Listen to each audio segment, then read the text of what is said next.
Hello there and welcome back. This week, we're going to continue on that composure path and talk about composure in your teams.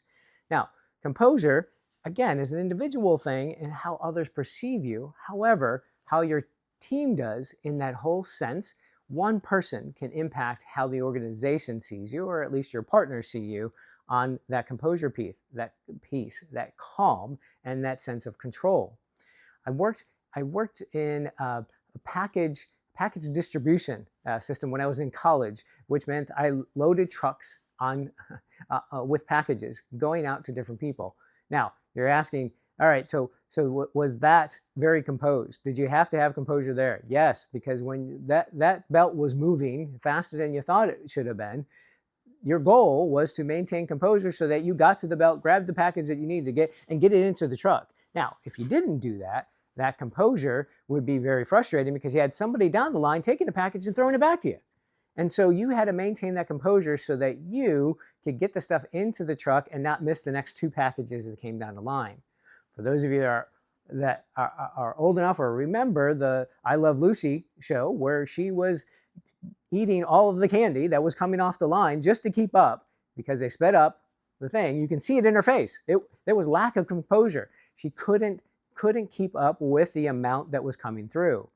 Sometimes, as a team, if you're having trouble keeping up, you as a leader need to step up so that you help the team get through the tough times so that composure, it's not this, it's more this, so that people understand that they can trust you, they can support you, and that you're the one that provides that calming factor.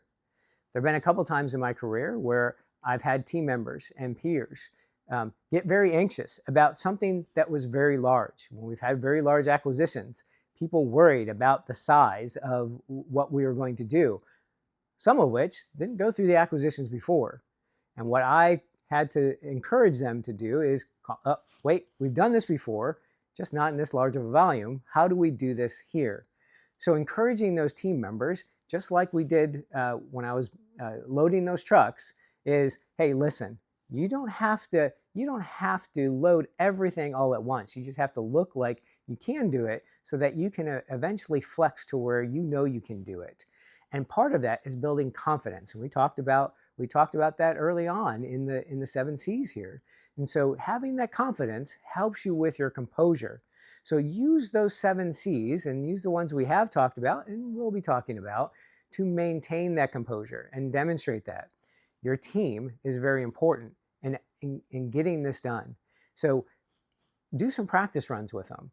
Push so that they understand the large volumes. Have them prepared so that that confidence and that consistency and that composure all tie together so that they're ready for when that big acquisition comes through, or 2 or 3 or 5.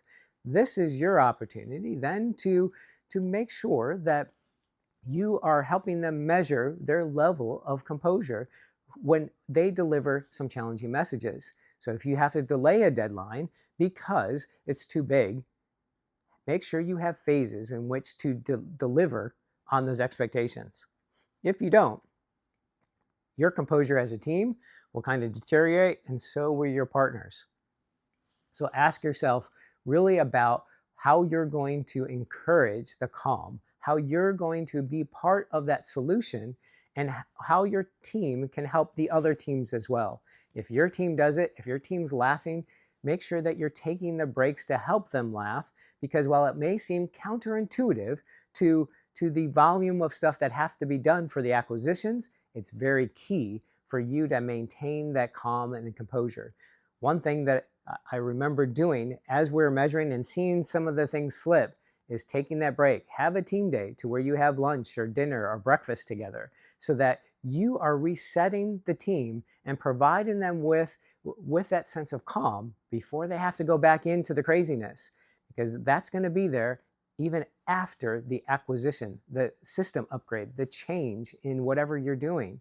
Make sure you're delivering that message so that that sense of calm comes from you, your team, and then filters out to your partners. Well, that about does it for composure and this week. We're going to wrap up with some questions on composure when we come back, and I'll probably have Terry join me again. So thanks for listening, and we'll see you real soon.